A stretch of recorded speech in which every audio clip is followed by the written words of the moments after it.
Arthur Las Cañas yun, di ba? Si Art Las Cañas, yung self-proclaimed na hitman. Ito rin yung panahon na nagharap sila ng Trillanes. Maraming salamat, Mr. Chairman. Speaking of that relo na binigay, SPO3 Las Cañas, ito, para magkaalaman kung sino nagsasabi sa inyo ng totoo. Sabi mo kanina na ang binigay mo sa kanya yung segunda mano. Yung sinuot ko po. Yung suot mo, yung binili mo, yun yung sa'yo. Yung resibo, tsaka yung lumang relo mo, yun yung binigay mo. That, as far as my... Isa rin ito sa nagtatago ngayon, ha? Sa mga hindi nakakalam, isa rin to si Art Las Cañas na hinahanap ng ating government. Kasi ito po ay nagtatago na rin talaga si Art Las Cañas. Okay. Kina-qualify mo na. So, kailangan Arthur Las Cañas. Para hinahanap to ng Quadcom eh. Hindi pa rin tumahanap-hanap talaga, ha? Mailap rin to si Arthur. Nagsasabi na totoo. Ano, titindigan mo yung statement mo na yan o babaguhin mo? As far as my memory is concerned po, matagal na nangyari yan. Yan na.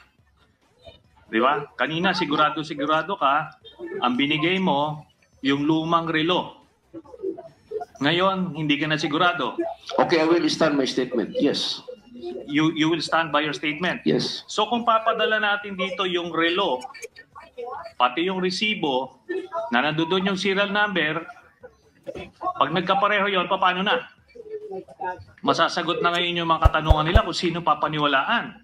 Ikaw o si Mr. Matubato. Simpleng test yan. Your Honor, kung relo lang ang basihan sa credibility, hindi. Para may problema yata. Hindi. Yes. Alam mo, SPO3 Las Cañas, magkakaproblema ka. Dahil, sigurado ka, I gave you an opportunity to qualify, pero hindi, Sabi talaga, nagtawanan pa talaga mga tao sa background? Pinaninindigan mo.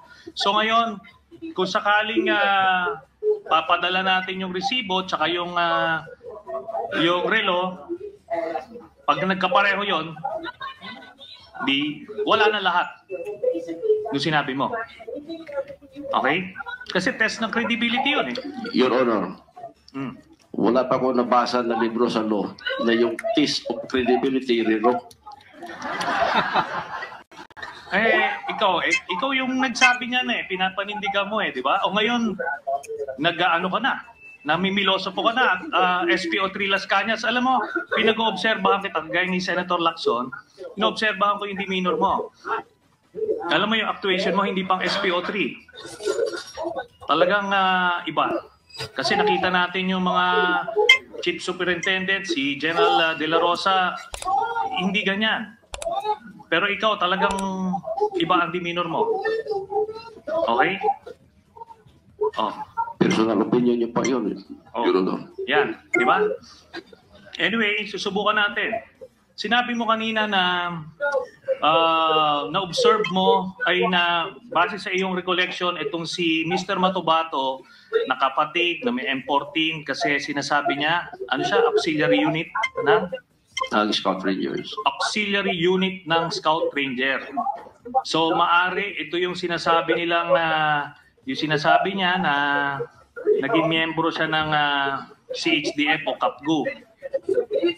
Mga anong taon ito, SPO3 Las Cañas? Nung nakilala ko siya 1996, Your Honor. 1996. 1996, may auxiliary unit ng Scout Ranger noong mga panahon na yon. Siya nagsabi sa akin yun. Hindi, sabi nyo kanina na-obserbahan nyo siya eh.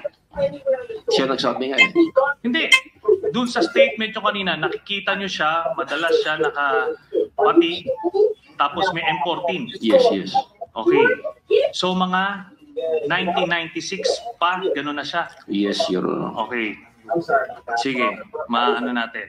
Ngayon sinasabi ni medyo piloso po din Tanungan natin kung gaano kayo ka-close sabi mo kanina meron kayong mga 5 o 6 na transaksyon sa lupa, bintahan ng lupa, tapos binigyan mo nga ng 300,000 na komisyon si Mr. Matobato.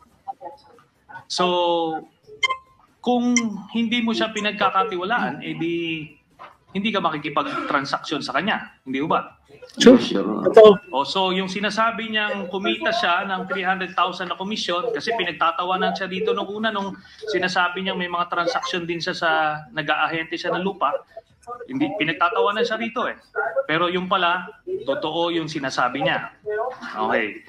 Ngayon, sinabi mo kanina na uma-attend siya sa birthday ninyo. Di ba? Yes, Your Honor. Okay.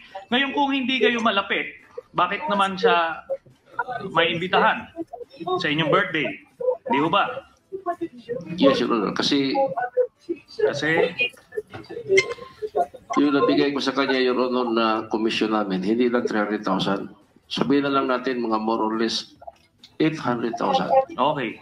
So pero ang punto rito, kayo ay iniimbita mo nga sa kanyang sa iyong birthday. Ibig sabihin magkaibigan kayo. Yes, yes. O malapit kayo na magkaibigan. Yes. Okay.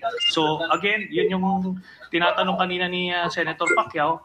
Hindi naman kayo close, pero ngayon sinasabi mo malapit kayo na magkaibigan. As far as dito po sa jail ng lupa, kasi parang may utang na loob din ako sa kanya, Your Honor. Okay. Kasi nagkapera ako sa kanya.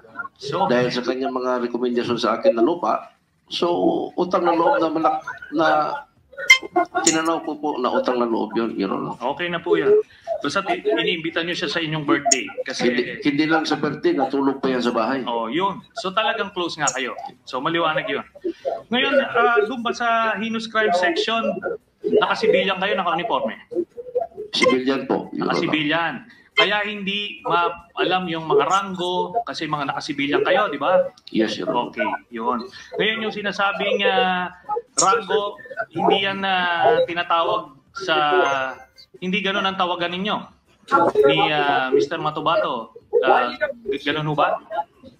Yes, Your Honor. Hindi, ano ang tawagan ninyo? Sa akin, ang tawag niya, Chief. Sa kanya naman, Edgar. Okay. Chief, kaya hindi niya alam yung inyong ranggo kasi sanay kayo sa transaksyon ninyo na informal at nakasibilyan kayo, so yun ang reason. Ngayon si Mr. Matobato ba na-assign sa heinous crime section? Sa inyong pagkakaalam? Wala po. Hindi siya naka-assign. Kasi hindi naman siya pulis. Okay, hindi siya pulis. Pero ano siya doon? Naka-attach. As far as my knowledge is concerned, wala po. Hindi siya pumupunta doon sa inyong opisina. Pumupunta po. Pumupunta siya. Pero doon kung papakitaan kita ng payroll na ang nakalagay doon, assigned to heinous crime section, City Hall, ano masasabi niyo ron? Pagka-understand ko po, Your Honor, naka-assign po siya doon sa compound ng Almendras Gym.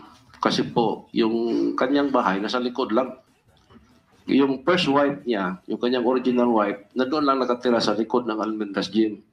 So considering po na... Pero in fairness sumasagot to in fairness lang talaga Kanyang, pagkaalam ko po, yung kanyang fixed assignment is doon sa gate ng Almendras Gym compound. And then yung opisina po ng heinous crime, nasa loob po ng compound, katabi lang po ng gym. Okay. Well, anyway, na-kumpirma na po natin yan na meron siyang na naka-assign siya sa heinous crime section, kagaya ninyo, kahit hindi siya police.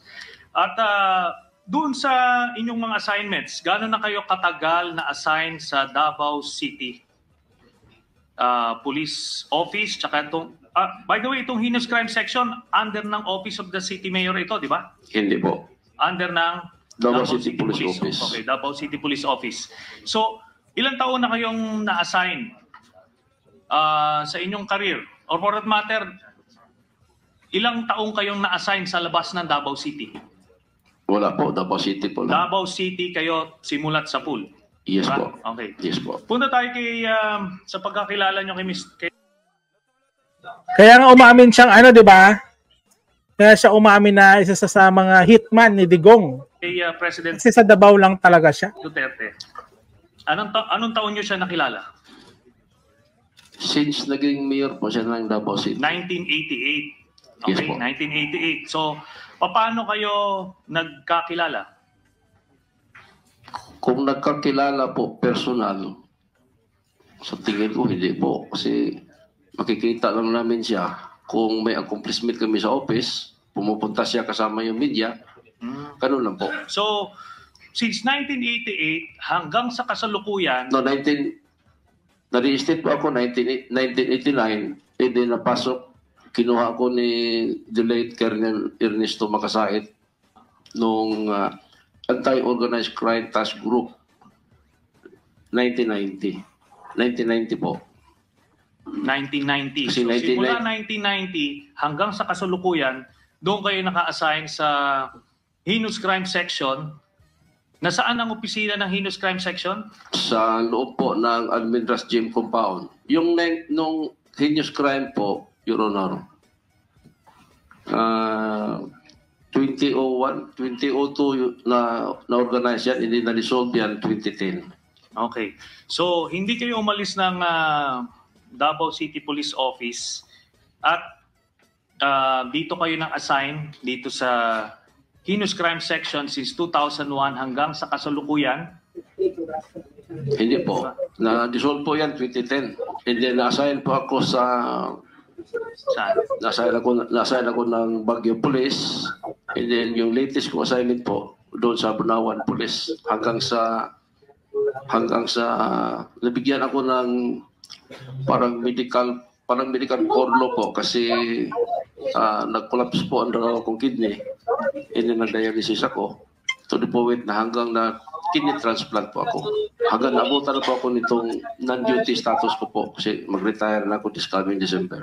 Sige.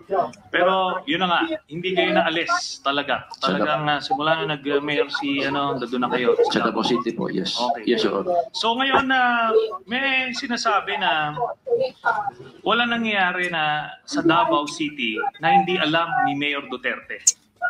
Ni President, then Mayor Rodrigo Duterte. Di ba may mga kasabihan yan? Di ba? Dahil talagang siya, kamay na bakal. So, kontrolado niya yung peace and order situation. Di ba? Opo. Ngayon ang tanong ko, bakit may nangyayaring extrajudicial killings na tinatawag? Bakit may mga nangangamatay na tao? Bakit hindi ito napigilan? Kung hindi niya to alam, dapat kayo, Heinous Crime Section, kayo yung nag-iimbestiga roon. Kasi nga, sila yung sila yung mga hitman. Kaya walang nangyayari sa Davao. Di ba? Investigasyon. Your Honor. So meron kayong nasolve na mga... Meron din po, may mga nasolve po kami, Your Honor. Okay. Anyway, hiningi natin yung mga dokumento in that regard. Tapos, kasi tinanong natin... You're asking, or... no, we already did. We already requested early on, Mr. Chairman. I thought you were limiting it to the crimes only that have been solved. Okay, I will get all the records of the... I'm sorry, my mistake. Go ahead. Maraming salamat po, Mr. Chairman. And aside from the extrajudicial killings, may mga malalaking mga murders din na nangyari doon. Kagaya nung kay Mr. King, na isang bilyonaryo. Sabi, safe pang Davao City, bakit may isang bilyonaryong namatay? Doon mismo sa loob ng opisina niya. Tapos may media na kritiko niya, na si Mr. Jun Pala, namatay. Tapos may isa pang media person, I forgot his name, Luntian or something. The name escapes me at the moment. Then itong si Mr. J.B. Brillante, kilala nyo ito? Good po? Mr. Former Mayor J.B. Brillante. Yes, Your Honor. Namatay din ito sa Davao City. Yes. Sila kasi po, sila ang hitman ni Digong. Okay. So, ito yung mga malalaking mga assassinations, na sinasabi lang bakit nangyari to. Si Mayor Duterte ang may control ng Davao City. So palagay nyo, bakit kaya nangyari ito mga ito?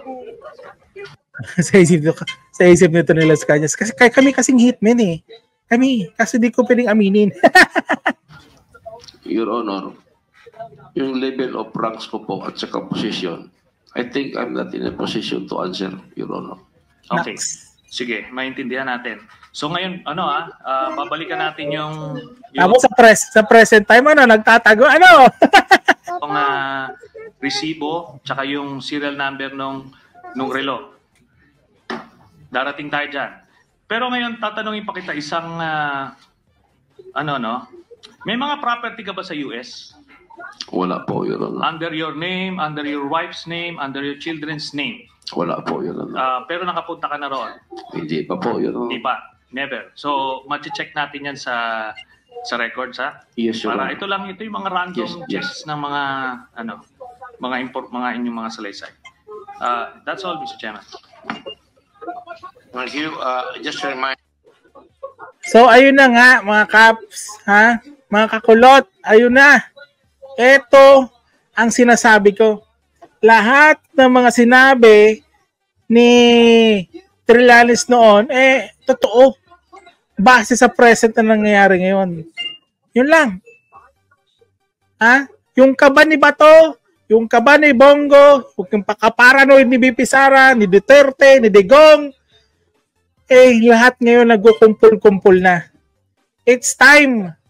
Ha? It is time para siningilin ang mga kasamaan na ginawa nila ng 6 na taon. Ha? Maraming salamat, mga kakulot.